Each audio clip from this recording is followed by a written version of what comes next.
చేస్తూ ఉంటుంది. ఇక నవదుర్గల్లో 4వ రూపం, తనని కుష్మాండ అనే పేరుతో పిలుస్తారు.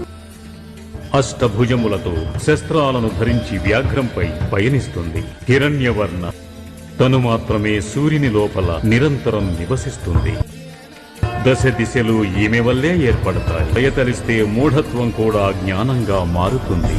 నవదుర్గలలో 5వ రూపం, ఆవిడ స్కందమాత, సింహవాహిని. ఆమెను పూజించటం ద్వారా మోక్షానికి మార్గం సుగమమవుతుంది. ఈ రూపాన్నే కాత్యాయని అంటారు. ఈ రూపంలోనే మహిషాసురుణ్ణి వధించింది. ఈమెను పూజించటం వల్ల సనాతన ధర్మం, కామ మోక్షములు ప్రాప్తించగలవు. ఒక చేతిలో లోహపు గంట, మరో చేతిలో ఖడ్గం, శ్యామవర్ణం. తాను దయతలిస్తే శుభములు కలుగుతూ ఉంటాయి. ఈ రూపాన్ని కాళరాత్రి రూపము అంటారు.